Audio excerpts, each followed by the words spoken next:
చర్చలో మనతో పాటు బీఆర్ఎస్ నాయకులు గౌతమ్ గారు మనతో పాటు స్టూడియోలో ఉన్నారు. అలాగే మనతో పాటు లైవ్లో జాయిన్ అవుతున్నారు రాజకీయ విశ్లేషకులు శ్రీశైల్ రెడ్డి గారు. నమస్తే. శ్రీశైల్ రెడ్డి గారు, ముందుగా మనం చూస్తున్నాం రైతులకు సంబంధించిన సమస్యలు, రైతులకు సంబంధించిన సంక్షోభం, వ్యవసాయ సంక్షోభం రోజు రోజుకు తీవ్ర రూపం దాలుస్తుంది. అన్నిటికంటే ముఖ్యంగా పత్తి రైతులు తీవ్ర స్థాయిలో అవస్థలు పడుతూ ఉన్నారు. నిన్న 2 రైతులు ఏకంగా ఆత్మహత్య చేసుకున్న దయనీయమైన సందర్భం. పత్తికి సంబంధించిన కొనుగోళ్లు పూర్తిగా నిలిచిపోతున్న పరిస్థితి కనిపిస్తోంది. కేటీఆర్ గారు కూడా నిన్న డిమాండ్ చేశారు రాష్ట్ర ప్రభుత్వాన్ని, కేంద్ర ప్రభుత్వాన్ని. ఇంత పెద్ద ఎత్తున పత్తి రైతులు అవస్థలు పడతా ఉంటే ఏం కూడా మనకు కనిపిస్తూ ఉంది. ఎట్లా చూడాల్సిన అవసరం ఉంది? రకరకాల ఆంక్షలు, అలాగే కిసాన్ యాప్ ఏదైతే ఉందో కేంద్ర ప్రభుత్వానికి సంబంధించిన దాంట్లో రిజిస్ట్రేషన్ చేసుకుంటేనే కొనుగోలు చేస్తామని చెప్పి కావచ్చు, అలాగే 7 క్వింటాలు మాత్రమే కొంటామని చెప్పేసి రకరకాల ఆంక్షలు పెట్టడం కావచ్చు. ఎట్లా చూడాల్సిన అవసరం కనిపిస్తుంది రైతాంగానికి సంబంధించిన ఈ అంశాన్ని మనం?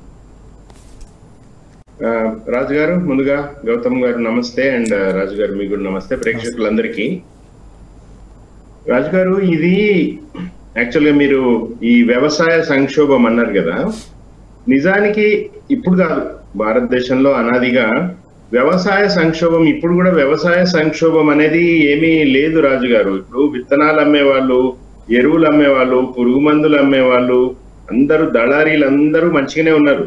యాక్చువల్ గా ఇది రైతులకు సంబంధించిన రైతాంగ సంక్షోభం. ఈ రైతాంగ సంక్షోభం పట్ల గవర్నమెంట్, ముఖ్యంగా ఈ దేశాన్ని ఎక్కువ కాలం పాలించిన కాంగ్రెస్ పార్టీ కానీ, ఆ తర్వాత ఈ దేశాన్ని ఎక్కువ కాలం పాలిస్తున్న బీజేపీ కానీ, వీళ్ళిద్దరికీ కూడా ఈరోజు రైతాంగం పట్ల ఎట్లాంటి ఒక ఆపేక్ష గాని, ప్రేమ గాని, వీళ్ళ విధానాలకు సంబంధించి కానీ ఏమీ లేకపోవడమే ఈ ప్రస్తుత పరిస్థితికి కారణం.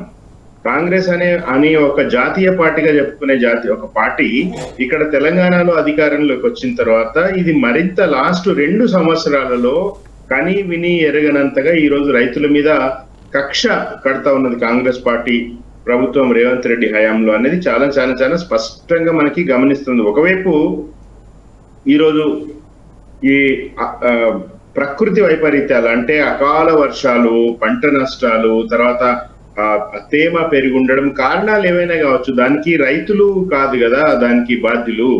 ఇప్పుడు రైతాంగాన్ని ఆదుకోవడంలో భాగంగా ఇప్పుడు 7 క్వింటాల నిబంధన, ఇది చాలా కాటన్ కార్పొరేషన్ ఆఫ్ ఇండియా ద్వారా కొనుగోళ్లు చేస్తామని ఇండియన్ గవర్నమెంట్ డిసైడ్ చేసిన తర్వాత రాష్ట్ర ప్రభుత్వ, కేంద్ర ప్రభుత్వాల సహకారము, పరస్పర ఒప్పందాలు, పరస్పర అవగాహన, అంతకు మించి రైతాంగాన్ని ఆదుకోవాలని ఒక ఇది ఉంటే తప్ప, ఈరోజు చూడండి కేంద్రం మీద రాష్ట్రము, రాష్ట్రం మీద కేంద్రం నెపం వేస్తా ఉన్నాయి రాజుగారు. ఫలితంగా ఇప్పుడు ఆసిఫాబాద్ జిల్లాలో ఇప్పుడు తాజాగా వేంపల్లి, గంగాపూర్ లో 2 పత్తి రైతులు ఆత్మహత్య చేసుకున్నారు. నిజంగా మీరు గమనిస్తే లాస్ట్ 2 సంవత్సరాలలో ఇక్కడ ఇటు జొన్న గాని, మక్క గాని, సోయా గాని వీళ్ళందరూ కూడా కేంద్ర ప్రభుత్వం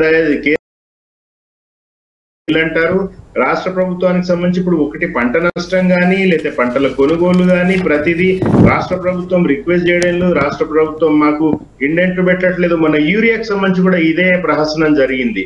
మీరు అడిగితే కదా మేము ఇస్తామని వాళ్ళు అంటారు. ఏంది ఇప్పుడు తెలంగాణకి 6 మంది ఎంపీలు బీజేపీ, 8 మంది ఎంపీలు బీజేపీ నుంచి ఉన్నారు, 8 మంది ఎంపీలు కాంగ్రెస్ పార్టీ నుంచి ఉన్నారు.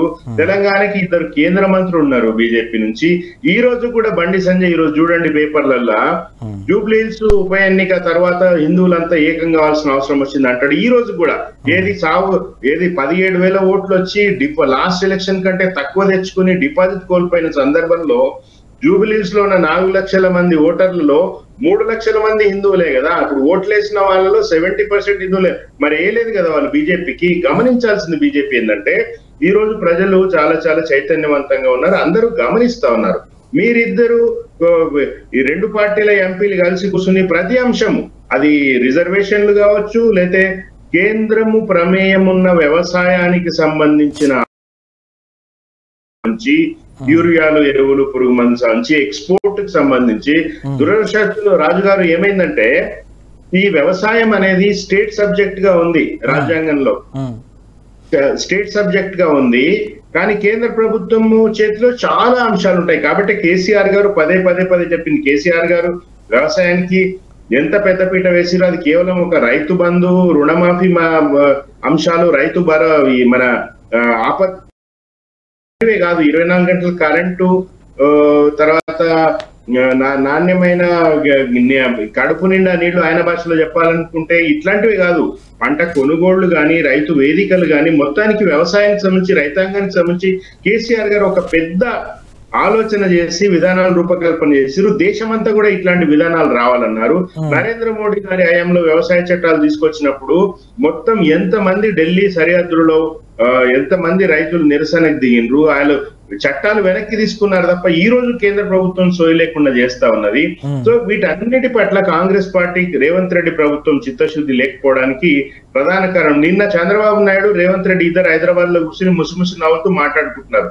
మరి వాళ్ళిద్దరు ఏమయ్యా గురువు గారు, చంద్రబాబు గారు, మీకు కేంద్రంలో మీరు చక్రం తిప్పుతున్నారు, మరి మా సమస్యలు ఇట్లా ఉన్నాయి, మాట్లాడండి, మా రిజర్వేషన్ల గురించి మాట్లాడండి, లేకపోతే తెలుగు రైతులు తెలంగాణ అయినా ఆంధ్రప్రదేశ్ అయినా గోసపడుతున్నారు, యూరియా ఆంధ్రప్రదేశ్ కూడా సంక్షోభం ఎదుర్కొంది, తెలంగాణ అంతా కాదు, మరి మీరు వాళ్ళ మెడ మీద కత్తి తెచ్చి అన్ని సాధించుకున్నారు, మనం కలిసి చేద్దాం, ఊకే స్టేట్మెంట్లు ఇస్తే సరిపోతుందా, కలిసి సాధించుకుందాం, తెలుగు వాళ్ళందరూ ఒక్కటే అని ఉత్తగంటే అయిపోతుందా? కానీ ఆ మాట చేయరు. వాళ్ళిద్దరు కూర్చున్నప్పుడు ఏం మాట్లాడతారు, భలే ఓడించినాం కదా బీఆర్ఎస్ పార్టీని జూబ్లీహిల్స్ లా, రేపు గదే ఓడిద్దాము, మా వాళ్ళందరూ మీకే ఓట్లు వేస్తారు, మేము అభ్యర్థులు నిలబెట్టాం. ఇట్లాంటి ఒక ఏంటంటే ఒక కుటిల రాజకీయాలు తప్ప ఇద్దరు సీఎంలు ఈ రాష్ట్రానికి సంబంధించి ఏం మాట్లాడుకున్నారు, కేంద్రం ఏం మాట్లాడుకోరు.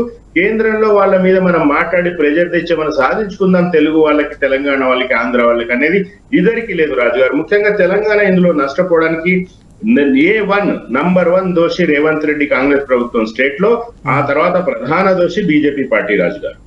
శ్రీశైల్ రెడ్డి గారు చెప్తున్నట్టు గౌతమ్ గారు, ఇక్కడ మనం చూస్తా ఉన్నాం రైతాంగానికి సంబంధించి పత్తి రైతులే కాదు ఇతర పంటలు పండించే రైతులంతా కూడా తీవ్ర స్థాయిలో అవసరాలు పడతా ఉన్నా కూడా కనీసం కొనుగోలు ప్రారంభం కాని పరిస్థితి, కొనుగోలు కేంద్రాలు పేరుకు పెట్టినా కూడా అవి పనిచేయట్లేదని చెప్పేసి రైతాంగం ఏకంగా రోడ్లపైకి ఎక్కి నిరసన తెలియజేస్తున్న సందర్భం, పత్తి రైతులైతే ఏకంగా ఆత్మహత్యలు పాల్పడుతున్న సందర్భం కనిపిస్తుంది. నిన్ననే 2 రైతులు ఆత్మహత్య చేసుకున్న అత్యంత విషాదకరమైన అంశం.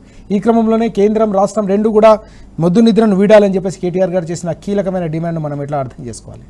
రాజుగారు, మీకు, శ్రీశైల్ అన్నకు, మన ప్రేక్షకులకు నమస్కారం. ఈరోజు రాష్ట్ర వ్యాప్తంగా అంటే ప్రజల్ని మనం గమనిస్తుంటే ఈ పాలన ఎలా ఉంది ఏంటి అని చెప్పేసి మనం ఒక్కసారి కనుక మొత్తం పరిశీలన చేస్తే ఈ ప్రభుత్వం మొద్దు నిద్రపోతూ ఉంది.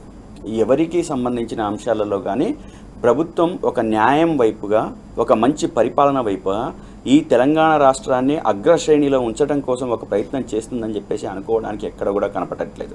ఎందుకంటే దూది రైతు అనేక సమస్యల మధ్య, అంటే పంట వేసిన దగ్గర నుంచి పంట చేతి కందే వరకు ప్రతి క్షణం తన రక్తాన్ని చెమట చుక్కగా మార్చి అనేక కష్టాలు, నష్టాలు కోర్చి వచ్చే సమయానికంటే, చేతికి అందే సమయానికంటే అది అంటే వర్షం రూపంలో కావచ్చు, లేకపోతే ఇంకో రూపంలో కావచ్చు, అనేక రకాల ఇబ్బందులు పడుతున్నాడు. ఈ ఇబ్బందులు పడుతున్న సమయంలో ఆ రైతును ఆదుకోవాల్సిన కేంద్ర ప్రభుత్వం ఈరోజు దేశవ్యాప్తంగా అన్ని రాష్ట్రాలలో మేము గెలుస్తున్నామని చెప్పేసి ఒక్క మతం పేరుతో రాజకీయాలు చేయటం తప్ప, దాన్ని అడ్డం పెట్టుకొని గెలవడం తప్ప, ప్రజలకు ఇటువంటి కష్టాలు వచ్చినప్పుడు వాళ్ళని మరింత సౌకర్యవంతంగా ఏ విధంగా చేయాలి, వాళ్ళని కడుపులో పెట్టుకొని ఎట్లా చూసుకోవాలి, వాళ్ళ కష్టాలు రాకుండా ఎట్లా చూసుకోవాలని చెప్పేసి ఏనాడు కూడా ఈ ప్రభుత్వం ఆలోచించలేదు. కేంద్ర ప్రభుత్వం అంటే ఇది వచ్చిన తర్వాత, బీజేపీ గవర్నమెంట్ వచ్చిన తర్వాత ఢిల్లీలో కానీ, హర్యానాలో కానీ, పంజాబ్లో కానీ అనేక రకాలుగా అన్ని రకాలకు సంబంధించిన రైతులంతా కూడా వాళ్ళ గోస, వాళ్ళ ఇబ్బందులు తెలియజేస్తుంటే ప్రభుత్వం మాత్రం వాళ్ళ మీద లాఠీలు కానీ, లేకపోతే ఇంకొకటి కానీ, కేసులు కానీ, లేదా చంపటం కానీ ఇటువంటి వ్యవహారం చేస్తూ ఉంది. ఈ సమస్యలన్నీ తెలిసిన ఒక గొప్ప వ్యక్తి కేసీఆర్ గారు. ఆనాడు తను ఈ రాష్ట్రంలో ఒక వ్యవసాయాన్ని ఒక పండగ వాతావరణంగా చేసింది. అదేవిధంగా రైతు కంట్లో నీళ్లు కాదు ఆనంద బాష్పాలు రాలేటట్లు చేసింది. ఈ సస్యశ్యామలం చేయటంలో ఒక ప్రధాన పాత్ర పోషించింది. ఏ రకమైన పంటను కూడా ఒక మంచి మద్దతు ధరతో, ఎటువంటి నిబంధనలు కానీ అంటే రైతుకు వ్యతిరేకమైన నిబంధనలు పెట్టకుండా అది కొనడానికి ఏ విధంగా అవకాశం ఉంటే ఆ విధంగా అన్ని రకాలుగా జాగ్రత్తలు తీసుకునే విధంగా ఈ రాష్ట్రంలో ఉన్న రైతుల్ని చూసుకున్న స్థితి ఆ రోజు బీఆర్ఎస్ ప్రభుత్వం చేసింది, కేసీఆర్ గారు చేశారు. కానీ ఈ రోజు వాటిని అన్నింటినీ తుంగలో తొక్కి ఈరోజు కాంగ్రెస్ ప్రభుత్వం కానీ, బీజేపీ ప్రభుత్వం కానీ ప్రజల వైపుగా లేదా రైతుల వైపుగా నిలబడే వైపుగా లేరు. వాళ్ళు కంప్లీట్గా వాళ్ళు ఈరోజు ఎట్లా అంటే సంపాదన చేసుకుందాము, లేకపోతే దొంగతనం ఎట్లా చేద్దాము, లేకపోతే స్కామ్లు ఎట్లా చేద్దాము, వీళ్ళు కంప్లీట్గా కాంట్రాక్టర్ల దగ్గర నుంచి కమిషన్ల దాకా ఆ కాంట్రాక్ట్లో ఏ విధంగా మనం సంపాదించుకుందామనే ఆలోచన తప్ప ఈ రాష్ట్రంలో రైతులు ఉన్నారు, వాళ్ళు ఈ దేశానికి వెన్నెముక లాంటి వాళ్ళు. సో వాళ్ళకు ఒక న్యాయవంతమైన సమర్థవంతమైన మనం పని చేద్దామని చెప్పేసి ఎక్కడ కూడా అనుకుంటున్న పరిస్థితి లేదు. ఈరోజు ఇద్దరు పత్తి రైతులు అత్యంత దారుణంగా చనిపోతే ప్రభుత్వం ఏం ఆలోచిస్తుంది?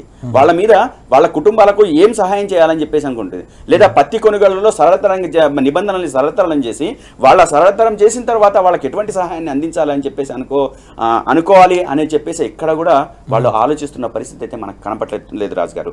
వాళ్ళు ఎంతసేపు కూడా ఈ ప్రభుత్వాన్ని లేకపోతే ఇంకో ఎలక్షన్ని డబ్బులు పెట్టి ఎట్లా గెలవాలి, గెలిచిన దాన్ని ఎట్లా సెలబ్రేట్ చేసుకోవాలి, ఆ దాంట్లో కమిషన్ కాంట్రాక్టులు ఎవరికి ఇవ్వాలి, ఆ కాంట్రాక్టులో మన కమిషన్ వాటా ఎంత, ఇదే నడుస్తుంది. ఇందాక శ్రీశైల్ రెడ్డి గారు చెప్పినట్టు చంద్రబాబు గారు రేవంత్ రెడ్డి గారు నిన్న కూర్చొని మాట్లాడుకుంటున్నాం అంటే నువ్వు పెద్ద దొంగ నేను చిన్న దొంగ అనే పద్ధతిలో ఉంది తప్ప వాళ్ళు ఈ రాష్ట్రం గురించి ఆలోచిస్తున్నట్టుగా కనపడట్లేదు.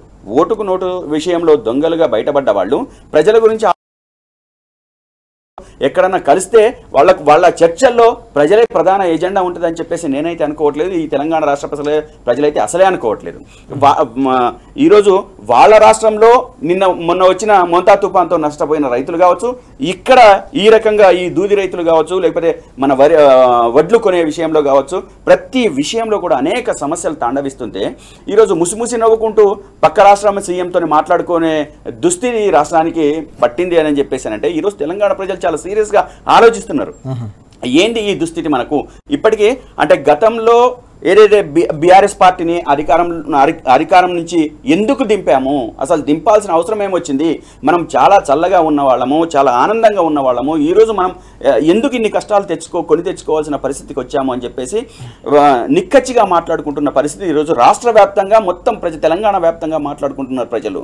ఈరోజు జూబ్లీ హిల్స్లో దొంగతనంతోని, దొంగ ఓట్లతోని, రిగ్గింగ్లతోని, లేకపోతే బోగస్ ఓట్లతోని గెలవటం అనేది అధికారం వాళ్ళ చేతిలో ఉంది కాబట్టి ఇష్టం వచ్చినట్టు ఇష్టారీతిలో వాళ్ళ వ్యవహారం కొనసాగింది. కానీ ఈ రైతులు అనేక పంటలు సాగు చేస్తున్న రైతులు వాళ్ళకు అందాల్సిన ఒక లబ్ధి కానీ అందకపోవడంతో అనేక ఇబ్బందులు పడుతున్నారు.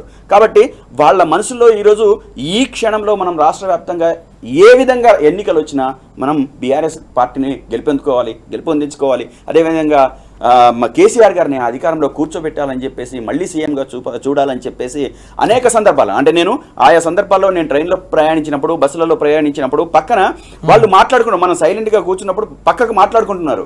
లేదా మీరు చూడండి మొన్న జరిగిన ఎలక్షన్స్లో కూడా అంటే ప్రజాభిప్రాయం చెప్తున్నా, రైతులు కావచ్చు, ఇంకొకరు కావచ్చు, టెక్ వాళ్ళు కావచ్చు, నేను పక్కనే మెట్రోలో ప్రయాణం చేస్తుంటే జూబ్లీ హిల్స్కి సంబంధించిన ఎన్నిక వస్తే వాళ్ళకి సంబంధం లేని వాళ్ళు కూడా ఇక్కడ బీఆర్ఎస్ గెలవాలనే ప్రధాన ఆకాంక్ష వెలిబుచ్చిన వాళ్ళు అంటే ఒక ఎలక్షన్ అంటే పోల్ని పెడితే అంటే ఇట్లా చాలా వాళ్ళు బలంగా ఉంది. కానీ ఇక్కడ దొంగతనంగా దొడ్డిదారిగా గెలిచిన వాళ్లకు ఎక్కడ కూడా ఒక బాధ్యత లేదు.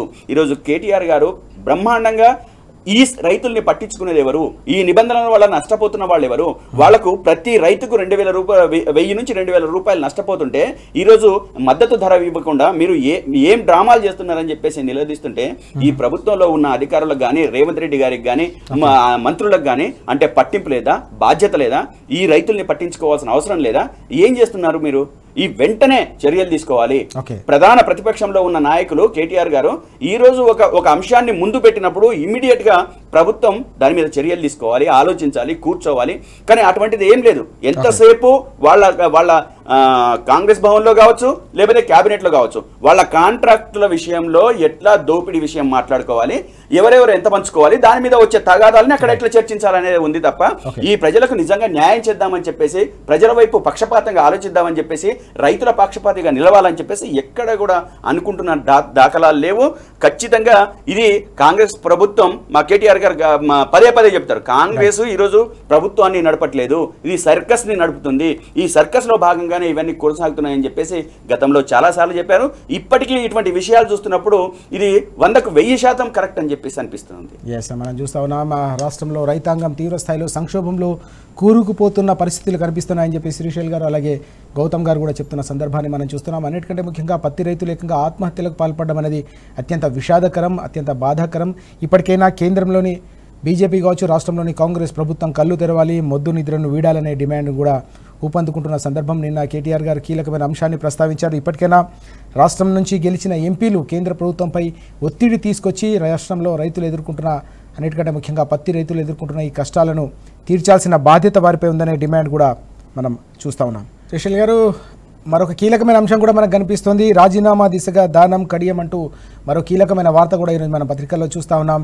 ఎట్లా చూడాల్సిన అవసరం ఉంది? ఇప్పటికే ఫిరాయింపు ఎమ్మెల్యేలపై చర్యలు తీసుకోవాలని చెప్పి బీఆర్ఎస్ పార్టీ పక్షాన అనేక రకాల ఒత్తిళ్లు తీసుకొచ్చిన సందర్భం. రాష్ట్ర స్థాయిలో అలాగే న్యాయస్థానాలను, కేంద్ర స్థాయిలో కూడా, జాతీయ స్థాయిలో న్యాయస్థానాలను కూడా, అత్యున్నత న్యాయస్థానాన్ని కూడా ఫిర్యాదు చేసిన సందర్భం మనకు కనిపించింది. ఎట్లా చూడాల్సిన అవసరం కనిపిస్తుంది? రాజీనామా చేసే అవకాశం ఉన్నట్టుగా వస్తున్న వార్తలను ఏ రకంగా చూడాల్సిన అవసరం ఉంది? రాజు గారు, ఇప్పుడు ఈ సుప్రీంకోర్టు స్పీకర్ కి 3 నెలల గడువు ఇచ్చి అక్టోబర్ 31లోగా నిర్ణయం తీసుకు, మీ పరిధిలో ఉన్న అంశము మీరు నిర్ణయం తీసుకోండి.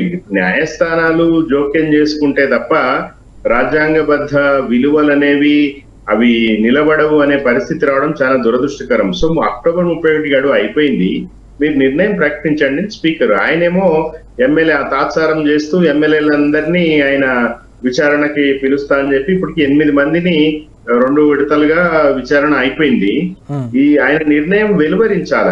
ఆయన ఆ పదవికి, స్పీకర్ పదవికి గౌరవం ఇచ్చి గడ్డం ప్రసాద్ కుమార్ గారు నిర్ణయం వెలువరిస్తే ఒక వ్యవస్థకు సంబంధించిన విశ్వసనీయతకు సంబంధించిన అంశం ఇది రాజు గారు. అది గడ్డం ప్రసాద్ గారు అనే ఒక వ్యక్తికి సంబంధించిన అంశం కాదు. అది స్పీకర్ గారు గ్రహిస్తారు ఇంత జరిగిన తర్వాత అని నేను ఆశాభావం నాది. ఇప్పుడు బెంగాల్లో మొన్న జరిగిన పరిణామం తర్వాత బీజేపీలోంచి గెలిచిన 1 నెలకే ముకుల్ రాయ్ అనే మాజీ కేంద్ర మంత్రి తృణమూల్ కాంగ్రెస్ లోకి ఆయన జంప్ చేసిండు. బీజేపీ కంప్లైంట్ చేసింది. కంప్లైంట్ చేస్తే మొత్తానికి 4 సంవత్సరాల తర్వాత హైకోర్టు తీర్పు ఆయన అనర్హుడని ప్రకటించింది. ఇది అంటే ఇది నవ్వాలనో ఏడవాలో తెలియని పరిస్థితి. బీజేపీ కేంద్ర ప్రభుత్వాన్ని నడిపించే బీజేపీ ప్రత్యర్థి పార్టీ అయిన మమతా బెనర్జీ పార్టీలోకి జంప్ అయిన వాళ్ళ మీద అక్కడ కంప్లైంట్ ఇచ్చింది. మొత్తానికి 4 ఏళ్ళు అయినా కూడా వాళ్ళు అనుకున్నది సాధించి అనర్హత పెట్టి వేసిప్పించారు. అది మంచి అంశమే. కానీ 4 సంవత్సరాలు అక్కడ టైం పట్టడం అనేది ఇది మన అంటే వ్యవస్థలో కొంత లోపాలు ఉన్నాయి అనేది మనం అంగీకరించాల్సిన అంశం. రెండోది, ఈ నిన్న కాంగ్రెస్ సీనియర్ నాయకులు, మాజీ మంత్రి, ఎమ్మెల్సీ జీవన్ రెడ్డి గారు నిన్న చేసిన ప్రకటన చాలా కీలకమైంది. ఆయన ఏమన్నారు? స్పీకరు చట్టబద్ధమైన నిర్ణయం తీసుకోవాలి, బెంగాల్ లాంటి పరిస్థితి మన దగ్గర రావద్దని సొంత పార్టీ ఎమ్మెల్యే ఆయన కూడా విజ్ఞప్తి చేస్తా ఉన్నారు. అయితే దీంట్లో దానం నాగేందర్ అండ్ కడియం శ్రీహరి వాళ్ళిద్దరు కూడా సాంకేతికంగా, నైతికంగా, భౌతికంగా అన్ని రకాలుగా వాళ్ళు దొరికిపోయింది. ఇప్పుడు కడియమేమో తన కూతురు ఎన్నికల్లో ఆయన పార్టిసిపేట్ చేసిండు, ప్రచారం చేసిండు. దానం నాగేందర్ స్వయంగా ఎంపీ అభ్యర్థిగా నిలబడ్డాడు. సో కాబట్టి వాళ్ళ మీద ఖచ్చితంగా 100% అనర్హత వేటు వేయాల్సిందే స్పీకర్. వేయకపోతే న్యాయస్థానం కనుక ఒక తీవ్ర నిర్ణయం తీసుకున్నది అనుకోండి, ఇప్పుడు చీఫ్ జస్టిస్ గవాయ్ గారు 24వ తారీఖు రిటైర్ అవుతున్నారు. ఇది ఆయన ముందుకు రాబోతున్నది. ఈ రోజు చాలా నిర్ణయం తీసుకోకపోతే ఒకటి స్పీకర్ పరువు, ఆయన వ్యక్తిగతంగా ఆయనకు విశ్వసనీయత పోతుంది, ఆ వ్యవస్థకు సంబంధించిన విశ్వసనీయత కూడా పోతుంది. సో కాబట్టి ఆయన అనర్హత వేటు వేస్తారు అన్న భయంతో వీళ్ళిద్దరు రాజీనామా చేస్తారేమో కానీ ఈ డ్రామా అంతా తెలంగాణ ప్రజలు చూస్తా ఉన్నారు కదా రాజు గారు. వీళ్ళు రాజీనామా చేసినా, ఆ 10 మంది కూడా రాజీనామా చేసినా, ఏం చేసినా జనాల ముందు వాళ్ళు చాలా నేరస్తులు, నేను చాలా తీవ్రమైన పదం వాడుతున్నా, ప్రజాస్వామ్య నేరస్తులుగానే వాళ్ళు మిగిలిపోతారు. రేపు ఈ 10 మందిలో ఎవరు పోటీ చేసినా ఎవరు గెలిచే పరిస్థితి ఉండదు. ఎందుకంటే ఈ ప్రహసనం, ఈ డ్రామాలన్నీ చూస్తున్నాం. ఇప్పుడు ఏ పార్టీలో ఉన్నామో చెప్పుకునే పరిస్థితి లేని దౌర్భాగ్య స్థితికి వాళ్ళు చేరుకున్నారు. మేము ఇంకా బీఆర్ఎస్ లోనే ఉన్నామంటారు. ఇవన్నీ డ్రామాలు జనాలు నవ్వుకుంటున్నారు. సీతారామరాజు గారు, అంతిమంగా పార్టీలు ఏవైనా, ప్రభుత్వాలు ఏవైనా, ఏదున్నా కూడా వ్యవస్థల విశ్వసనీయతను కాపాడాల, రాజ్యాంగ భద్రతను కాపాడాల. ఫిరాయింపులు అనేది అన్ని పార్టీలకు పాల్పడినప్పటికీ కూడా ఇప్పుడు పదే మాట్లాడుతున్నారు కేసీఆర్ గారు చేర్చుకోలేదు. ఆ రోజు లెజిస్లేచర్ పార్టీలు విలీనమైనది. ఎందుకు విలీనమైనాయి? పోతే అభివృద్ధి జరుగుతుంది, రాష్ట్రం కొత్తగా వచ్చిన రాష్ట్రము, అవతల శక్తులు కుట్రలు బందుతున్నాయి, ప్రభుత్వాన్ని కూల్చేయాలని చూస్తున్నారు. చేసిండు కదా రేవంత్ రెడ్డి, కూల్చేయాలని కుట్ర చేసి 50 లక్షలు ఇచ్చి దొరికిపోయింది కదా, అవేమి ఉత్తుత్తి భయాలు కావు కదా. సో కాబట్టి కాపాడుకోవాలి పార్టీని, తెలంగాణను కాపాడుకోవాలనే ఉద్దేశంతో లెజిస్లేచర్ పార్టీ విలీనమైన ఆ రోజు వాళ్ళు వచ్చిన వాళ్ళు కూడా కేసీఆర్ అభివృద్ధి చేస్తారన్న నమ్మకంతో వచ్చిరు, చేసిరు కూడా. ప్రతి నియోజకవర్గానికి స్పెషల్ డెవలప్మెంట్ ఫండ్ ఇచ్చి ఈ రోజు పోయిన వాళ్ళే ఆడ సంతోషంగా లేరు, కొత్తగా పోయేవాళ్ళు లేరు. ఈ ఘనత వహించిన కాంగ్రెస్ ప్రజాపాలన కనుక గొప్పగా ఉంటే ఆ 10 మందితో పాటు ఇంకో 20 మంది పోయి ఉండేవాళ్ళు కదా. ఎందుకు పోలేదు? ఒకటి, కాంగ్రెస్ పార్టీ వల్ల ఏమి లాభం లేదని అర్థమైంది. 2, కేసీఆర్ గారి పార్టీ బలంగా నిలబడితేనే తెలంగాణకు రేపు న్యాయం తగ్గుతున్న కారణంతో, అదర్వైజ్ ఫిరాయింపులు అనేది ఎక్కడైనా జరుగుతాయి కానీ, బట్ అంటే ఈ 2 అంశాలు మనకి తెలియజేస్తున్నది రాజు గారు. ఒకటి, కాంగ్రెస్ కూడా లాభం లేదని ఈ రోజు ఫిరాయించిన వాళ్ళు కూడా ఏడుస్తున్నారు. ఉన్న మంత్రులకే దిక్కులేదు. ఈ రోజు జూపల్లి కృష్ణారావు మాట్లాడిండు, మళ్ళీ నేనేం హామీలు ఇయ్యను, నేను గెలుస్తానో లేదో నాకే తెలియదు, మా గవర్నమెంట్ వస్తుందో లేదో నాకే తెలియదు అని అటు రాజగోపాల్ రెడ్డి గాని లేకపోతే జీవన్ రెడ్డి గాని పదే వాళ్ళు మాట్లాడుతూ ఉన్నారు కాంగ్రెస్ పార్టీలో ఏమి లాభం లేదని చెప్పేసి. సో కాబట్టి ఏంటంటే, ఒకటి సాంకేతికంగా చూసినా కూడా వాళ్ళు ఆ పార్టీలోకి ఫిరాయించిన వాళ్ళు అది పూర్తిగా ఈ రోజు రాహుల్ గాంధీ గారు కూడా దృష్టి పెట్టాలి. ఈ రోజు సుప్రీంకోర్టు ముందు తీర్పు వస్తా ఉన్నది. రాహుల్ గాంధీ గారు జాతీయ నాయకుడిగా ఎన్ని విఫల ప్రయత్నాలు చేసినా కూడా ఆయన బీహార్ లో మొన్న బొక్కబొర్ల పడడానికి అన్నిటి కారణం ఏంటంటే ఒక జాతీయ విధానం లేకపోవడం. వాళ్ళ నాయన తీసుకొచ్చిన యాంటీ డిఫెక్షన్ చట్టాన్ని ఇట్లా రేవంత్ రెడ్డి తూట్లు కొడితే రాహుల్ గాంధీ నిమ్మలంగా ఉన్నాడు. పైగా నిన్న ఆంధ్రజ్యోతి రాధాకృష్ణ గారు మురిసిపోయి రాసినట్టుగా రేవంత్ రెడ్డికి ఈ రోజు చాలా నవ్వొస్తుంది నేను మాట్లాడుతుంటేనే. జాతీయ స్థాయిలో ఒక ఒక థింక్ ట్యాంక్, ఒక అడ్వైజరీ లాంటి కమిటీలు వేసి దాంట్లో రేవంత్ రెడ్డిని పెడతారంట. ఇంకా సత్యనాశ అయిపోతుంది కాంగ్రెస్ పార్టీ. చెప్తున్నా నేను, రాహుల్ గాంధీ గారు మీరు అయిపోయింది ఆల్రెడీ 20 ఏళ్లు మీ పార్టీని బొందబెట్టేసిండు ఆయన. ఇక మీరు ఆయన కేంద్రంలో కమిటీలోకి తీసుకుని ఆయనకి అడ్వైజరీ రోల్ ఇవ్వండి. ఇంకా పూర్తిగా వ్యవస్థలు నాశనం అయిపోతే ఇప్పుడున్న 3 రాష్ట్రాలు కూడా మీకు దిక్కుండదు. సో కాబట్టి ఏంటంటే, మీరు పూటకో నీతి కాకుండా జస్ట్ రాజ్యాంగం పట్టుకుని ఫోజులు కొట్టడం కాకుండా వ్యవస్థలను కాపాడండి. ఈ రోజు సిజేఐ ధర్మాసనం ముందు వస్తున్న కేసు ఉన్నది కాబట్టి మీరు చొరవ తీసుకోండి. రాహుల్ గాంధీ గారు మీరు చెప్పండి, మీ ముఖ్యమంత్రికి మీ స్పీకర్ కి చెప్పండి, ఇప్పటికైనా పరువు దక్కించుకోండి. ఎట్లా మీరు అవి గెలవరు, 10 ఇంపాసిబుల్ అది. ఇప్పుడు మీరు చెప్తున్నారు కదా, మొన్న మురిసి ముక్కలైపోతున్నారు, మేము కంటోన్మెంట్ మేమే గెలిచినాం, జూబిలీస్ మేమే గెలిచాం. మరి అంత ధైర్యం ఉంటే ఆ 10 మందితో మీరు రిజైన్ చేయించండి కదా. స్పీకర్ వేసి సిజేఐ కోర్టులో ఏదో తీవ్ర నిర్ణయం తీసుకోక ముందే 10 మందితో రిజైన్ చేసి ఎలక్షన్ కి ఓండి కదా, గెలవండి కదా, ఎవడొద్దు అన్నాడు. సో ఏంటంటే ఈ రోజు ఈ ప్రహసనము, ఈ డ్రామాని ప్రజాస్వామ్యానికి సంబంధించి కాంగ్రెస్ పార్టీ పెట్టింది పేరు.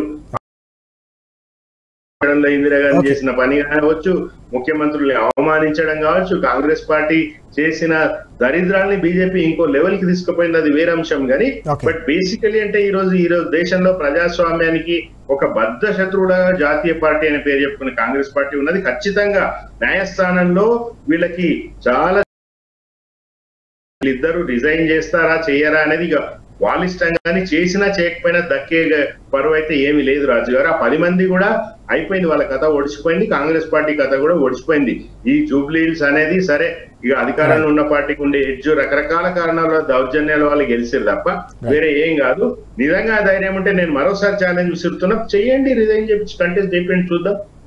గౌతమ్ గారు, ఫిరాయింపు ఎమ్మెల్యేలకు సంబంధించిన వ్యవహారం సుప్రీంలో విచారణకు రాబోతుంది. ఈ క్రమంలోనే ఫిరాయింపు చేసిన 2 ఎమ్మెల్యేలు రాజీనామా దిశగా అడుగులేస్తున్నారనే వార్త మనకు ప్రధానంగా కనిపిస్తోంది. ఎట్లా చూడాల్సిన అవసరం కనిపిస్తుంది ఈ పరిణామాన్ని? ఇప్పటికే పరిస్థితి, సుప్రీం న్యాయస్థానాన్ని కూడా ఆశ్రయించిన సందర్భం కూడా మనం చూసాం గతంలో.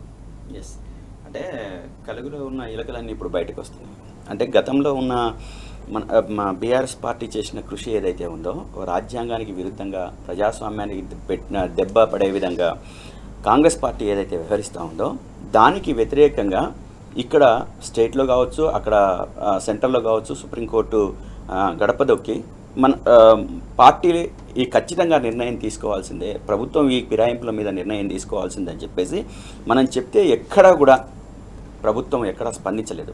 స్పీకర్ గారు ఒక న్యాయబద్ధమైన ఒక పొజిషన్లో ఉన్న తర్వాత, ఒక ఉన్నతమైన పొజిషన్లో ఉన్న తర్వాత ఓపెన్గా వాళ్ళు చేసిన అంటే ఫిరాయింపు అయిన విషయాలు అన్నీ తెలిసి కూడా దాన్ని సంరక్షించుకునే స్థితి వైపు ఉన్నాడు తప్ప ఇది ప్రజాస్వామ్యానికి విరుద్ధము, చట్టబద్ధంగా లేదు, ఖచ్చితంగా దీని మీద యాక్షన్ తీసుకోవాలని చెప్పేసి ఎక్కడా అనుకోవట్లేదు. ఈరోజు సుప్రీంకోర్టు నిర్ణయం తీసుకున్న తర్వాత పరువు పోయేది స్పీకర్ గారిదే.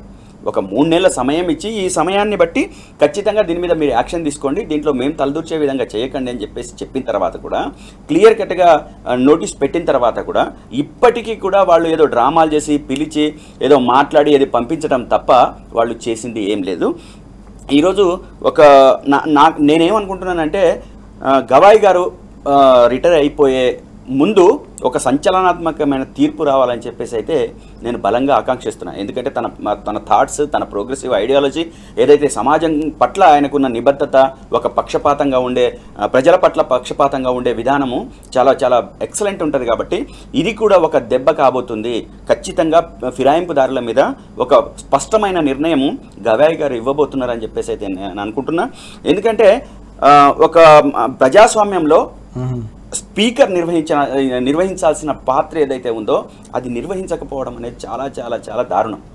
ఎందుకంటే ఒక సభకు ఒక పెద్ద మనిషి చట్టాల్లో ఉన్న చిన్నపాటి లొసుగుల్ని అడ్డం పెట్టుకొని ఆ అడ్డంలో భాగంగా వాళ్ళని రక్షించుకుంటూ పోతే ఏ విధంగా కరెక్ట్ అవుతుంది? ఇందాక ఒక కీలకమైన పాయింట్ శ్రీశైల రెడ్డి గారు చెప్పారు. ఏమని అంటే ఆనాడు ఎక్కడ చూసినా అంటే మీరు ఆ రోజు చేర్చుకోలేదా పార్టీ ఎమ్మెల్యేని ఇతర పార్టీ వాళ్ళంటే, అంటే అడ్డంగా తెలంగాణ రాష్ట్రాన్ని కొల్లగొట్టాలని, అదేవిధంగా ప్రజాప్రభుత్వాన్ని ధ్వంసం చేయాలని చెప్పేసి కుట్రలు పన్ని ప్రభుత్వాన్నే పడగొట్టాలని చెప్పేసి ప్రయత్నం చేస్తే మేము చేతులు కట్టుకొని ఆంధ్ర ముందు మోకరిల్లాల్సిన దుస్థితి తీసుకొస్తే ఏం చేయాలి మరి? ఈ రాష్ట్రాన్ని కాపాడుకోవాలి, ఈ రాష్ట్రంలో ఉన్న ప్రజల్ని కాపాడుకోవాలి, ఈ రాష్ట్రంలో ఉన్న సంపదని కాపాడుకోవాలి, ఈ సంపదని ప్రజలందరికీ పంచిపెంచడంలో ఒక ప్రముఖమైన పాత్ర పోషించాలని చెప్పేసి ఆ రోజు కేసీఆర్ గారు ఆలోచన చేసి మేము లీగల్గానే చేసిన పని, ఇల్లీగల్గా పార్టీ ఫిరాయింపు కాదు, మొత్తం ఒక టీము వాళ్ళ విలీనమైన సందర్భం, దాన్ని పట్టుకొని మీరు చేయలేదని చెప్పేసి మాట్లాడుతున్న సోకాల్డ్ ఇంటలెక్చువల్స్ ఈరోజు ఆలోచించాల్సిన అవసరం ఉంది. ఆనాడు మాట్లాడిన వాళ్ళు ఏవైతే ఉన్నారో, అంటే ప్రభుత్వం చేసింది లేకపోతే కేసీఆర్ గారు చేసే నోరు పారేసుకున్న సోకాల్డ్ మేధావులు ఎవరైతే ఉన్నారో ఈరోజు బయటకు రావాల్సిన అవసరం ఉంది, బయటకు వచ్చి మాట్లాడాల్సిన అవసరం ఉంది. ఈరోజు ఈ ఎమ్మెల్యేలు ఈ విధంగా చేసుకుంటూ పోతే, ఈ విధంగా రాజీనామా చేయకుండా వాళ్ళు ఇష్టారీతన చేసుకుంటూ పోతే తెలంగాణకు అంతిమంగా నష్టం, తెలంగాణ ప్రజలకు అంతిమంగా నష్టం. కాబట్టి సుప్రీంకోర్టు ఈరోజు గవాయి గారు ఒక మంచి తీర్పు ఇవ్వబోతున్నారు. అదేవిధంగా దానం గారు, అదేవిధంగా కడియం శ్రీహరి గారు ఏదైతే ఈరోజు అటువైపుగా అడుగులేస్తున్నారో, ఇది ఆషామాషి అడుగులు కాదు. వాళ్ళతోని బీఆర్ఎస్ పార్టీ ఒక ఒత్తిడి తీసుకొచ్చి, మొత్తం చట్టబద్ధంగా ఒత్తిడి తీసుకొచ్చి సాధిస్తున్న విజయంగానే మేము చెప్పదలుచుకున్నాము. అనేక విజయాలలో ఇటువంటి ఒక ప్రజాస్వామ్యాన్ని పరిరక్షించే విధంగా కూడా మా పార్టీ ఖచ్చితంగా ఒక స్పష్టమైన అడుగులేస్తూ ఉంది. మా కేసీఆర్ గారు, కేటీఆర్ గారు, హరీష్ రావు గారు ఒక స్పష్టమైన దూరదృష్టితో అడుగులేస్తున్న పరిస్థితి ఉంది. రేపు రాబోయే రోజుల్లో ప్రజాస్వామ్యాన్ని రక్షించే దాంట్లో ఈరోజు కాంగ్రెస్ పార్టీ ఎంత పాత్ర పోషిస్తుందో తెలియదు, కానీ మేము మాత్రం ఇటువంటి వాటికి పూర్తిగా మేము వ్యతిరేకంగా ఉంటాం, ప్రజల పక్షాన ఉంటాం, ప్రజాస్వామ్యాన్ని కాపాడే వైపుగా ఉంటాం. ప్రజాస్వామ్యంలో ఇటువంటి ఫిరాయింపులు ఏవైతే గొడ్డలి పెట్టిగా మారుతున్నాయో ప్రజాస్వామ్యానికి, దాన్ని కాపాడుకునే విధంగా, గొడ్డలి పెట్టిన అడ్డుకునే విధంగా మేము ఖచ్చితంగా ఉంటాం. వీళ్ళు ఇప్పటికే రకరకాలుగా డ్రామాలు ఆడకుండా వెంటనే రాజీనామా చేయాలి, ప్రజల యొక్క ఆమోదం తీసుకోవాలి. వాళ్ళకి అనుకూలం వస్తుందా వ్యతిరేకం వస్తుందా తర్వాత సంగతి, కానీ ముందైతే రాజీనామా చేయాలి, చేసి ఎన్నికల్లో వెళ్ళాలి. అంటే ఫిరాయింపు చట్టాలు చేసేది కాంగ్రెస్ ప్రభుత్వమే. ఈ ప్రభుత్వం ఆనాడు చేసిన దాన్ని ఈ రోజు కాపాడుకునే విధంగా, మళ్ళీ రాజీనామా చేసిన వాళ్ళందరినీ కూడా కాపాడుకునే విధంగా వ్యవహరించడం కాంగ్రెస్ పార్టీ చేస్తా ఉంది. ఇది గొడ్డలి పెట్టు లాంటిది. వెంటనే వీళ్ళు రాజీనామా చేయాలి, మొత్తం 10 మంది రాజీనామా చేయాలి. వాళ్ళు వెళ్ళినని చెప్పేసి స్పష్టమైన ఆధారాలు ఉన్నాయి, కండువాలు కప్పుకున్న స్థితి ఉంది. ఆ స్థితిలో రేవంత్ రెడ్డి గారు పిచ్చి పిచ్చిగా మాట్లాడతారు అన్నట్టు. అంటే వాళ్ళు కండువాలు కప్పుకుంటే మా పార్టీలోకి వచ్చినట్టు అని చెప్పేసి మాట్లాడతాడు. కండువాలు కప్పుకుంటే మా పార్టీలోకి వచ్చినట్టు అని చెప్పేసి అంటే ఏం కప్పుకుంటే మీ పార్టీలోకి వచ్చినట్టు చెప్పండి. మీ వార్తాపత్రికలు, మీ వందిమాగదులు ఏవైతే ఉన్నారో కాంగ్రెస్ పార్టీలో చేరిందని చెప్పేసి ప్రధాన సమితిలో ఉన్న వందిమాగదులంతా చెప్పారు కదా, టీవీలు ఘోషించినాయి కదా, మీరు సంకలు గుద్దుకున్నారు కదా, ముసిముసి నవ్వులు లేకపోతే రకరకాల చేసిండ్రు కదా. ఈ రోజు రాజీనామా చేయమని చెప్పేసి అంటే ఏడుపు ఎందుకు వస్తుంది? ఈరోజు ఖచ్చితంగా రాజీనామా చేసే వైపుగా మీరు ఆలోచించాల్సిందే, అడుగులు వేయాల్సిందే, దాంట్లో మరో మార్గం లేదు. ఖచ్చితంగా ఈ 10 మంది ఎమ్మెల్యేలు ప్రజా తీర్పుని కోరాల్సిందే అనేది మేము స్పష్టం చేయదలుచుకున్నాం.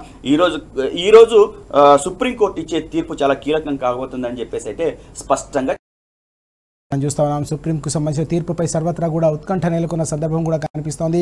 ఇతర ఫిరాయింపు ఎమ్మెల్యేలు కూడా తప్పకుండా ఉప ఎన్నికలకు సిద్ధం కావాలనే డిమాండ్ను కూడా వినిపిస్తున్నారు గౌతమ్ గారు. అలాగే శ్రీశైల్ రెడ్డి గారు కూడా ఇంతకుముందు చాలా స్పష్టంగా చెప్పిన సందర్భం. నిజంగానే చిత్తశుద్ధి ఉంటే తప్పకుండా ప్రజా తీర్పు కోరాలని చెప్పేసి డిమాండ్ను కూడా వినిపిస్తున్న సందర్భం. శ్రీశైల్ గారు, ఇక్కడ మరొక కీలకమైన అంశం కూడా కనిపిస్తుంది. క్యాబినెట్లో స్థానిక సంస్థల ఎన్నికలకు సంబంధించిన అంశం కూడా ఒక నిర్ణయం తీసుకునే అవకాశం ఉన్నట్టుగా కూడా ఈరోజు పత్రికల్లో వార్తలు కనిపిస్తూ ఉన్నాయి. ఓవైపు ఫిరాయింపు ఎమ్మెల్యేలకు సంబంధించిన వ్యవహారాన్ని మనం చూస్తున్నాం. స్థానిక సంస్థలకు సంబంధించిన అంశం కూడా ఇప్పటికే బీసీ సంఘాలు కూడా పెద్ద ఎత్తున డిమాండ్ చేస్తూ ఉన్నాయి. 42% స్థానిక సంస్థల ఎన్నికల్లో పూర్తి స్థాయిలో చట్టబద్ధంగా ఇచ్చిన హామీ మేరకు రిజర్వేషన్లు బీసీలకు కల్పించిన తర్వాత మాత్రమే ఎన్నికలు వెళ్ళాలని చెప్పేసి బీసీలు డిమాండ్ చేస్తున్న సందర్భం. మరోవైపు క్యాబినెట్ జరగబోతోంది. దీనిపై ఒక ఆలోచన కావచ్చు, ఒక నిర్ణయం వెలువడే అవకాశం ఉన్నట్టుగా వార్తలు. ఎట్లా చూడాల్సిన అవసరం కనిపిస్తుంది దీన్ని మనం? ఇది అన్ని ప్రహసనాల లాగా ఇది కూడా ఒక ప్రహసనము. 42% రిజర్వేషను రాజ్యాంగ సవరణ ద్వారానే సాధ్యము అని అందరూ నిపుణులు, న్యాయ నిపుణులు, రాజ్యాంగ నిపుణులు, రాజకీయ పార్టీలు, బీఆర్ఎస్ లాంటి పార్టీలు వాళ్ళు చెప్తా ఉన్నారు. అయినా కూడా రేవంత్ రెడ్డి ఆచరణ సాధ్యంగాని ఒక నిర్ణయాన్ని ఆయన ప్రకటించి అసెంబ్లీలో జబ్బలు జరుచుకుని మహాత్మా జ్యోతిరావు పూలే తర్వాత బీసీల ఉద్ధారకుడిని నేనే అన్నంత గొప్పగా ఆయన మాట్లాడుతుంటే కాంగ్రెస్ పార్టీలో ఉన్న ఇక బీసీ నాయకులందరూ కూడా ఆయనకి జోహార్లు అర్పిస్తూ చాలా పెద్ద డ్రామా చేసిరు. ఈ రాష్ట్రంలో సంబరాలు చేసుకుని సన్మాన సభలు చేసి ఏందేందో చేసిరు. కామారెడ్డి డిక్లరేషన్ పేరుతో వాళ్ళు చేసిన ఈ నిర్ణయానికి పదే అన్ని సార్లు కూడా కామబడడానికి కారణం ఏంటంటే అంశం కీలకమైన అంశము. రాజ్యాంగంలోని 9th షెడ్యూల్ సవరణ చేస్తే తప్ప ఇది సాధ్యం కాదు. ఇప్పుడు తమిళనాడులో నాటి ముఖ్యమంత్రి జయలలిత గారు, అప్పటి ప్రధానమంత్రి పివి నరసింహారావు గారు ఆమె ఆయనతో కూర్చుని వాళ్ళకు రాజకీయ మద్దతులు అన్ని ఇచ్చి కావాల్సిన ఆమె సాధించుకున్నారు.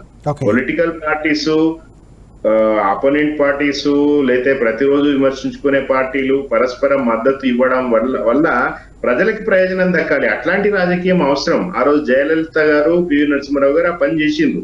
కాబట్టి అది తమిళనాడులో 69% సాధ్యం. సుప్రీంకోర్టు దేశవ్యాప్తంగా 50% మించకూడదు రిజర్వేషన్లు అన్న తర్వాత 42% ఎట్లా ఇస్తారు? ఈ రోజు కృష్ణయ్య గారు పెద్ద మనిషి, బీసీ నాయకులు, ఆయనకి నేను విజ్ఞప్తి చేస్తున్నా. కృష్ణయ్య గారు నిన్న స్టేట్మెంట్ ఇచ్చిండ్రు, రాజ్యాంగ సవరణ ద్వారానే సాధ్యమని. కృష్ణయ్య గారు, మీరు కేంద్ర ప్రభుత్వాన్ని పరిపాలించే పార్లమెంటులో ఇప్పుడు బీఆర్ ఎన్నికల తర్వాత ఇక రాబోయే రోజుల్లో రాజ్యసభలో కూడా పూర్తి మెజారిటీ ఉన్న బీజేపీ పార్టీకి ప్రతినిధి మీరు, రాజ్యసభ సభ్యులు మీరు కృష్ణయ్య గారు.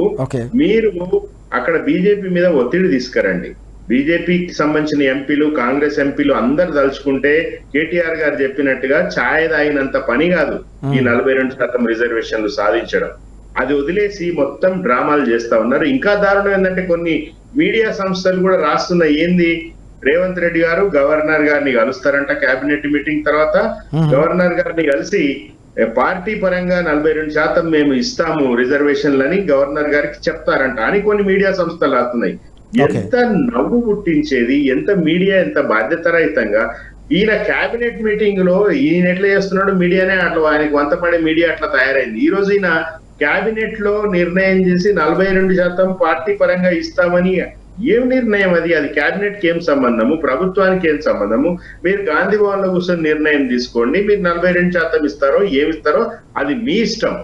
దీన్ని డ్రామా చేయడం అని అంటారు. తర్వాత గవర్నర్ కు పోయి మేము ఈ కేబినెట్ నిర్ణయం తీసుకుంది రాజ్యాంగ పరంగా అది సాధ్యం కాదు కాబట్టి మేము 42% పార్టీ పరంగా ఇస్తామని గవర్నర్ చెప్తే ఆయన గవర్నర్ ఏమైనా బీజేపీ వాడు, మన కాంగ్రెస్ నాయకుడా? లేకపోతే ఆయన ఏమైనా దానికి సరే చేసుకోండి అని ఆయన ఏమైనా అఫీషియల్ స్టాంప్ వేసేది ఉందా 42% పార్టీ పరంగా ఇవ్వమని? ఇదంతా ఏంటంటే బీసీలని మోసం చేసే ఎత్తుగడ. ఇది బీసీలు గమనించాలా, తెలంగాణ రాష్ట్రంలో ఉన్న బీసీలు గమనించాలా. 42% రిజర్వేషన్ సాధనకు ఏకైక మార్గము రాజ్యాంగంలోని 9th షెడ్యూల్ సవరణ. అప్పటి తమిళనాడు ముఖ్యమంత్రి జయలలిత చేయించిన పని ఇప్పుడు రేవంత్ రెడ్డి చేయాలి. కాంగ్రెస్ పార్టీకి చిత్తశుద్ధి ఉంటే బండి సంజయ్ చేయాలి. ధర్మపురి అరవింద్ చేయాలి, కిషన్ రెడ్డి చేయాలి. వాళ్ళ 8 మంది ఎంపీలు, 2 కేంద్ర మంత్రులు, తెలంగాణలో కాంగ్రెస్ పార్టీకి ఉన్న 8 మంది ఎంపీలు కాంగ్రెస్ పార్టీ పరిపాలనను మెచ్చి మురిసి ముక్కలైపోయి తమ ఎమ్మెల్యేలని తమ యంత్రాంగాన్ని పంపించి జూబ్లీస్ వాళ్ళకు పనిచేసిన ఇంకొక ఎంపీ అసదుద్దీన్ ఓవైసీ కూడా ఢిల్లీ పోవాలా, ఆడ కూర్చోవాలి నరేంద్ర మోడీ దగ్గర. రాహుల్ గాంధీ నరేంద్ర మోడీని ఇద్దరిని కూర్చోబెట్టి ఇది మీరు రాజ్యాంగ సవరణ చేయండి, మాకు 42% కావాల్సిందే అని చెప్పి దమ్ముంటే ఆ పని చేసి అప్పుడు ఎన్నికలకు వండి. అప్పుడు అదర్వైజ్ మీరు చేస్తున్న ఈ డ్రామాలు మేము 42% కాంగ్రెస్ పార్టీ తరఫున ఇస్తామంటే అది జనాలు నమ్మరు, కాంగ్రెస్ పార్టీ నాయకులు సహకరించరు, స్థానిక సంస్థల ఎన్నికలు బొక్కబోర్ల పడుతుంది. అంతిమంగా నేను చెప్పొచ్చేది అంటే రాజు గారు, ఒక విధానపరమైన నిర్ణయం తీసుకున్నప్పుడు ఒక పాలకుడు అనేవానికి, ముఖ్యమంత్రి అనేవానికి రాబోయే 20 ఏళ్ళు 30 ఏళ్ళు రాజకీయం ఉంది, నాకు ఇంకా చిన్న పిల్లగాని, నేను ఇంకా వయసు చాలా ఉంది, చాలా సాధిస్తాను అనే ఒక ఇది ఉన్నవానికి, విజన్ 40 ఏంటది 2047 డాక్యుమెంట్ అనే వానికి చాలా దూరదృష్టి ఉండాలి. రాహుల్ గాంధీకి అది నేర్చుకోవచ్చు కదా, పక్కన చంద్రబాబు నాయుడు చూసి నేర్చుకోవచ్చు కదా.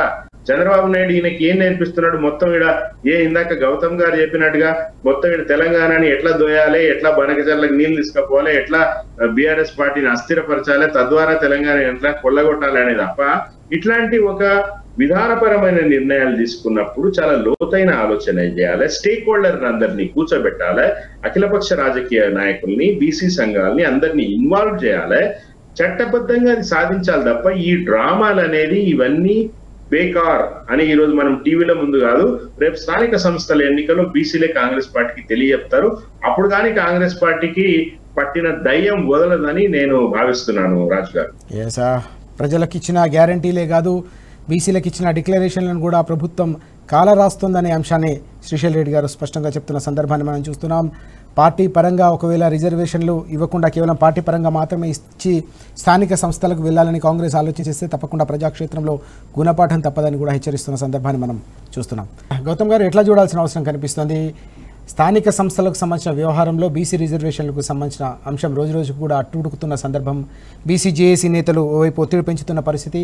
యుద్ధం చేస్తాం, తప్పకుండా ప్రభుత్వాన్ని నిలదీస్తాం, ప్రజాక్షేత్రంలో ఉపేక్షించే పరిస్థితే లేదని చెప్పి స్పష్టం చేస్తున్న ఈ నేపథ్యంలో ఈ మొత్తం వ్యవహారాన్ని ఎట్లా చూడాల్సిన అవసరం కనిపిస్తుంది? అంటే ఈ రిజర్వేషన్ విషయంలో కాంగ్రెస్ పార్టీ కోట అదొక డకోట మాట, అది పనికిరాని మాట, ప్రజల్ని మభ్యపెట్టే మాట, బీసీ సామాజిక వర్గాలన్నింటినీ కూడా పచ్చి మోసం చేసే మాట. ఎందుకనంటే రాజ్యాంగబద్ధంగా ఈ రిజర్వేషన్స్ సాధించకుండా అమలు చేయడానికి అవకాశం లేదని చెప్పేసి స్పష్టంగా తెలిసిన ఈరోజు బీసీ నాయకులు కూడా బీసీ సామాజిక వర్గాలకు న్యాయం చేసే వైపుగా అడుగులు వేస్తున్నారని చెప్పేసి నేనైతే అనుకోవట్లేదు. ఎందుకంటే వాళ్ళకి స్పష్టంగా తెలుసు ఏం జరిగితే రిజర్వేషన్ అమలు అవుతుంది, ఏం జరగకపోతే అమలు కాదు అని చెప్పేసి స్పష్టంగా తెలిసినప్పటికీ కూడా కాంగ్రెస్ పార్టీని చాలా విశ్వాసంతో వాళ్ళ పరిగణలోకి తీసుకుంటున్న పరిస్థితి ఉంది. ఈరోజు నేను సూటిగా అడుగుతున్నా ఆర్ కృష్ణయ్య గారిని, తనకు తెలియదా ఈరోజు రిజర్వేషన్ సాధించాలి అంటే 9th షెడ్యూల్లో పెట్టాలి, రాజ్యాంగ సవరణ ద్వారానే అవుతుంది, లేకపోతే కాదు అన్న విషయం తెలియదా? తను ఒక ఎంపీ కదా, మరి ఎంపీ అయినప్పుడు తను వెంటనే లోక్సభ, ఆయన రాజ్యసభ సభ్యుడు, మరి వెంటనే అక్కడ ఒక 0 అవర్లోనో లేదా ప్రశ్నోత్తర సమయంలోనో అంశాన్ని లేవదెత్తాల్సిన అవసరం లేదా? మాట్లాడాల్సిన అవసరం లేదా? చర్చించాల్సిన అవసరం లేదా? ఇది ఒక్క తెలంగాణ ప్రాంతానికే కాదు కదా, మొత్తం దేశవ్యాప్తంగా ఉన్న బీసీలకు న్యాయం చేయాల్సిన అంశం కదా. అటువైపుగా అడుగులేసిన వాళ్ళు కదా, బీసీ సామాజిక వర్గాలకు ఒక ఉద్ధరణ వైపు నడిపించాల్సిందే కదా, నడిపిస్తారు కదా. అటువంటి విషయాన్ని పక్కన పెట్టి ఈ రోజు ఏదో తూతూ మంత్రంగా ఇక్కడ రాష్ట్రంలో మేమంతా కలిసినామో లేకపోతే ఇంకోటి చేసినామో ఉంటే బీసీలను ఉద్ధరించాలని చెప్పేసి అనుకుంటే వీళ్ళ పోరాటము ఖచ్చితంగా కాంగ్రెస్ పార్టీ మీద, అదేవిధంగా కేంద్రంలో అధికారంలో ఉన్న బీజేపీ మీద ఉండాలి. వీళ్ళు ఇప్పటికీ వీళ్ళకు పార్లమెంట్ లో 200 మంది సభ్యులు ఉన్నారు కాంగ్రెస్ పార్టీ తరఫు నుంచి. వీళ్ళు పార్లమెంట్ లో మొన్న జరిగిన సెషన్ లో ఎందుకు మాట్లాడలేదు? 0 అవర్లోనో లేకపోతే ఒక నోటీస్ ఇచ్చి ఎందుకు ముందుకు పెట్టలేదు? అప్పుడు కాంగ్రెస్ పార్టీ సెంట్రల్ గవర్నమెంట్ ఒక వైపుకు ఒక మూలకు నెట్టినట్టే అయ్యేది కదా, చర్చ తప్పనిసరిగా జరిగేది కదా. ఎందుకు ఈ చిత్తశుద్ధిని ప్రదర్శించలేదు? ఒక ప్రతిపక్ష నాయకుడిగా ఉండి ఒక్క మాట మాట్లాడలేదు. ఎందుకు మాట్లాడలేరు? ఇవన్నీ గమనించట్లేదా? దీన్ని ఖచ్చితంగా పెద్ద ఎత్తున నిలదీయాల్సింది బీసీ వర్గాలు. ఎక్కడ మాట్లాడుతున్నాయి కాంగ్రెస్ పార్టీ మీద? మీరు ఎందుకు మాట్లాడట్లేదు? ఆ రోజు మనం తెలంగాణ కోసం కేసీఆర్ గారు ఏ అవకాశం దొరికితే ఆ అవకాశాన్ని ఉపయోగించుకోలేదు, పార్లమెంట్ లో మాట్లాడలేదా? సభ్యుల్ని ఉపయోగించుకోలేదా? ఈ రోజు నిజంగా మీకు చిత్తశుద్ధి, అది మా చిత్తశుద్ధి, మా కేసీఆర్ గారి చిత్తశుద్ధి తెలంగాణనే అంతిమ లక్ష్యం అని చెప్పేసి అనుకున్నారు కాబట్టి ఖచ్చితంగా దానికి ఏ అవకాశం ఉన్నా ఉపయోగించుకున్నారు. మరి మీకు అవకాశాలు లేవా? ఉపయోగించుకోవడానికి అవకాశం లేదా? ఎందుకు ముందుకు రావట్లేదు? ఎందుకు కాంగ్రెస్ పార్టీని కార్నర్ చేయట్లేదు? సెంట్రల్లో ఉన్న బీజేపీని ఎందుకు కార్నర్ చేయట్లేదు? అంటే మీరంతా కూడబలుకుంటారు. ఆయన బీజేపీ ఎంపీ ఎవరు? ఆర్ కృష్ణయ్య గారు. ఎందుకు బీజేపీ మీద ఒత్తిడి తీసుకురావట్లేదు? ఎందుకు మాట్లాడట్లేదు? ఈ రోజు గల్లీలో మాట్లాడితే మాట చెల్లిపోతుందా? ఇదంతా సర్కస్, ఊదుగాలదు పీరు లేవదు, వీళ్ళతోని ఏం మాట్లాడేది లేదు. కానీ గల్లీలోకి వచ్చి పోరాటం చేస్తారు. నిజంగా బీసీ ప్రజలందరికీ న్యాయం చేయాలని చెప్పేసి అనుకుంటే, ఉద్ధరణ చేయాలని చెప్పేసి అనుకుంటే, ఈ రోజు మీతోనే అది కావట్లేదు, అవ్వడానికి అవకాశం లేదు, పక్కన పెట్టేద్దాం. అదే బీసీ డిక్లరేషన్ కామారెడ్డిలో ఇదే కాంగ్రెస్ పార్టీ ఇచ్చిన అనేక హామీలు ఉన్నాయి.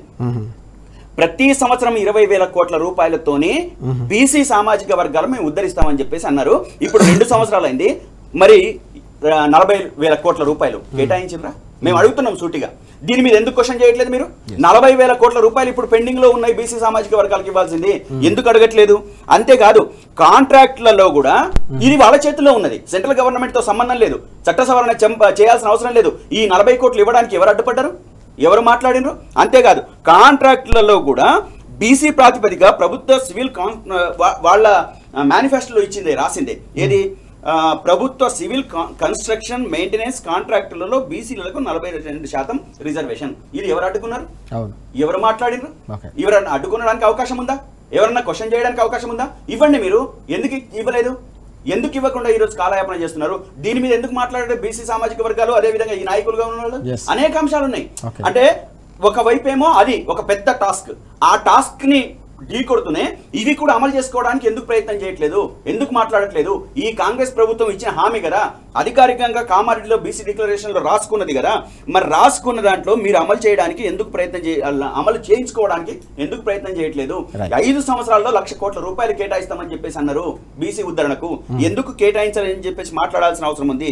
అదే విధంగా ఎంబీసీ కులాల అభివృద్ధిని పర్యవేక్షించడం ప్రత్యేక ఎంబీసీ సంక్షేమ ప్రభుత్వం మంత్రిత్వ శాఖ ఏర్పాటు చేస్తామన్నారు. అది తుంగలోకి దొక్కేసిండ్రు. అన్ని రకాలుగా వాళ్ళు ఇచ్చినవి అన్ని కూడా రజకులకు, యంగర్స్ కు ల్యాండ్రోమెంట్ పెట్టుకోవడానికి 10 లక్షల రూపాయలు సహాయం చేస్తున్నారు. దీనికి ఎవరు అడ్డుపడ్డారు? ఎంతమందికి ఇచ్చిండ్రు? ఎంతమందికి ఇచ్చి ఈ రోజు ఉద్ధరించిన వాళ్ళకు? ఈ ప్రభుత్వం చేసే అరాచకాల్ని ఇక్కడ ఒక మెయిన్ టాస్క్ దానికి రచిస్తూనే మిగతా డిమాండ్స్ ని కూడా సాధించుకోవడానికి ఈ రోజు బీసీ సామాజిక వర్గాలు ముందుకు రావాలి, బీసీ సంఘ నాయకులు ముందుకు రావాలి. ఈ రోజు కల్లబొల్లి మాటలతో ప్రజల్ని మభ్యపెట్టడం కానీ, మోసం చేయడం కానీ రాజకీయ పార్టీ లాగా చేయకండి. ఇది మీ సామాజిక వర్గాలు, మీ సామాజిక వర్గాలకు లాభం చేకూర్చే విధంగా, లాభదాయకం అయ్యే విధంగా, లబ్ధిదారుల్ని అన్ని వైపుల నుంచి ఆదుకునే విధంగా ప్రయత్నం చేయండి. ఈ టాస్క్ కోసం సీరియస్ గా ప్రయత్నం చేయాలి. ఇవన్నీ కూడా కల్లబొల్లి మాటలతో కాలయాపన చేయకుండా బీసీ సామాజిక వర్గాలు, బీసీ సంఘ నాయకులు ఈ ఉద్యమాన్ని మహోద్యమం వైపుగా మలిచే విధంగా ప్రయత్నం చేయాలి తప్ప ఈ విధంగా వీధుల్లో వీధి పోరాటాలు చేసి దాంతో ఎటువంటి ఉపయోగం లేదని చెప్తున్నాం. అదేవిధంగా ఇక్కడున్న కాంగ్రెస్ ఎమ్మెల్యేలు 8 మంది ఉన్నారు, బీజేపీ ఎంపీలు 8 మంది ఉన్నారు. వీళ్ళు 8 మంది, వాళ్ళు 8 మంది, 16 మంది మీ వాళ్ళే ఉన్నారు కదా. ఈ 16 మంది అక్కడ మాట్లాడితే కుదరదా? పార్లమెంట్ లో ఎందుకు మాట్లాడట్లేదు? ఈ విషయాన్ని ఎందుకు లేవనియట్లేదు? అవును, ప్రతి బీసీ సంఘాలన్నీ కలిసి ఈ ఎంపీల ఇండ్లను ముట్టడించండి, మీరు మాట్లాడని చెప్పండి. ఆ రోజు తెలంగాణ కోసం మేము మంత్రులు, ఎమ్మెల్యేలు, ఎంపీల ఇండ్లని ముట్టడించలేదా? తెలంగాణ రాష్ట్రాన్ని సాధించుకోవడానికి మా కేసీఆర్ గారు దురదృష్టితో ఆ రోజు ఏదైతే ఆలోచించారో దాని ప్రకారంగా మీరు ఉద్యమాన్ని రూపొందించలేరా? మీకు నిజంగా సాధనే కావాలనుకుంటే బీసీ రిజర్వేషన్, దానికోసం అడుగులు వేయాల్సింది ఈ రకమైంది రాజకీయ పరమైన ప్రక్రియ జరగాల్సిందే. ఈ ప్రక్రియ జరగకుండా మీరు ఏదో అక్కడ ధర్నా పెట్టి ఇక్కడ మాట్లాడి వాళ్ళ మీద దుమ్మెత్తి పోస్తే కావడానికి అవకాశం లేదు. తాగినంత సమయం పట్టది ముందుకెళ్ళడానికి అని చెప్పేసి కేటీఆర్ గారు మాట్లాడింది. అంటే వీళ్ళకు అర్థం కాదా? అర్థమై నటిస్తారా? కాబట్టి ఆ గొర్రెలను మోసం చేయాలని చెప్పేసి అనుకుంటున్నారా? ప్రజలు ఎప్పుడు గొర్రెలు గారు, వాళ్ళు ఆలోచిస్తున్నారు. వాళ్ళు అన్ని రకాలుగా కూడా సమయం వచ్చినప్పుడు చూపిస్తారు వాళ్ళ ప్రతాపం. కాబట్టి వీళ్ళు వెంటనే కార్యాచరణకు పూనుకోవాలి, Okay. పార్లమెంట్ మీద ఒత్తిడి తీసుకురావాలి, ఇదే గవర్నమెంట్ లో ఉన్న బీజేపీ మీద తీసుకురావాలి, అదేవిధంగా ప్రతిపక్షంలో ఉన్న కాంగ్రెస్ మీద తీసుకురావాలి. అప్పుడు మాత్రమే బీసీ రిజర్వేషన్ సాధ్యం అవుతుంది తప్ప ఇటువంటి కల్లబొల్లి మాటలతో కాదు, కాలయాపనతో కాదు, ఉద్యమాలతోని కాదు, ఒక దృఢ సంకల్పంతో ముందుకెళ్ళినప్పుడు మాత్రమే బీసీ రిజర్వేషన్లను సాధించుకోవడానికి అవకాశం ఉంటుంది. దానికి ముందు అనేక ఉప హామీలు వాళ్ళు ఇచ్చున్నారు. ఉప డిమాండ్స్ మీరు సాధించుకోవడానికి అన్ని రకాలుగా మీరు ఇక్కడ పోరాటం చేయాల్సింది.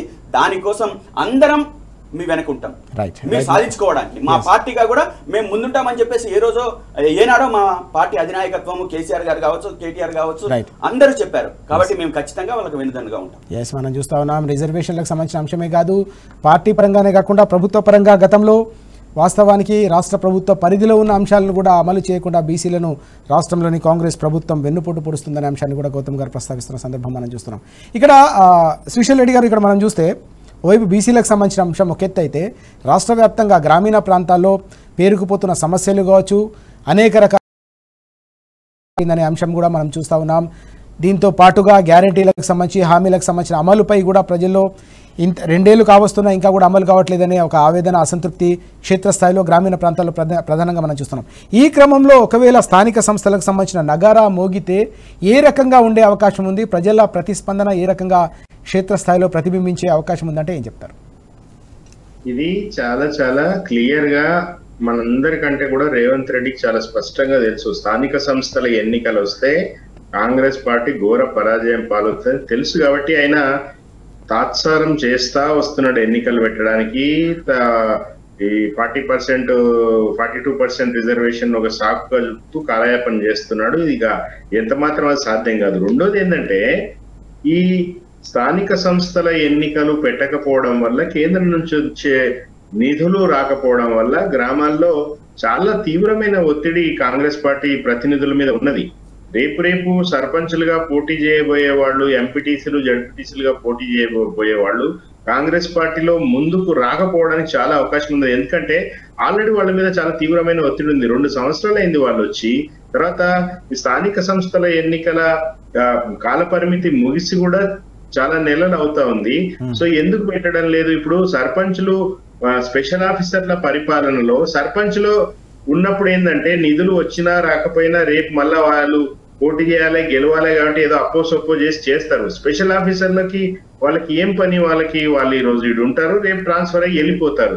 సో కాబట్టి ఈరోజు పూర్తిగా అన్ని పారిశుద్ధ్యమే కావచ్చు, అన్ని రకాల గ్రామాలకు సంబంధించి, పట్టణాలకు సంబంధించి, ఎంపీటీసీ, జడ్పీటీసీలకు సంబంధించి విపరీతంగా ఈ రోజు చాలా చాలా చాలా తీవ్రమైన కష్టాల్లో పల్లెలు, పట్టణాలు ఉన్నాయి. కాబట్టి స్థానిక సంస్థల ఎన్నికలు ఖచ్చితంగా వాళ్ళు ఓడిపోతారు. ఈరోజు ఏదో జూబ్లీహిల్స్ గెలిచినాం కాబట్టి మేము అన్ని గెలుస్తామనే మన భ్రమలో కాంగ్రెస్ పార్టీ ఉంటే వాళ్ళ కర్మ. ఆల్రెడీ జూబ్లీహిల్స్ లో గెలిచిన తర్వాత ఎట్లాంటి గుండా రాజు వస్తుందో వాడిని రజత్ మ్యాచ్ కు అనిపించింది. మేము తోలు తీస్తా, తోలు బట్టలు ఇప్పి నేను తలుచుకుంటే ఆడ ఏ ఫంక్షన్ లో అయినా నేను ఒక ఆర్డర్ ఇచ్చిన అనుకో, వాడిని ఎంటున్నోళ్ళే కొడతారు. ఇది మొన్న గెలిచిన నవీన్ యాదవ్ వాళ్ళ తండ్రి శ్రీశైలం యాదవ్ ఈ రోజు అంటున్నాడు, ఎవరిని, ఒక ఎమ్మెల్యేని, పాడి కౌశిక్ రెడ్డిని బట్టలు ఇప్పించి కొడతా అని అంటున్నాడు. సో ఇట్లాంటి రాజ్యము కావాలా అనేది ప్రజలు ఆలోచనలో పడ్డారు. జూబ్లీహిల్స్ ఎన్నిక తర్వాత ఎంత బాధ్యతగా ఉండాలి, ఒక ఎమ్మెల్యే తండ్రిగా ఉన్న అతను ఎంత బాధ్యతగా ఉండాలి. ఇప్పుడు ఏం మాట్లాడుతున్నాడు, ఎందుకు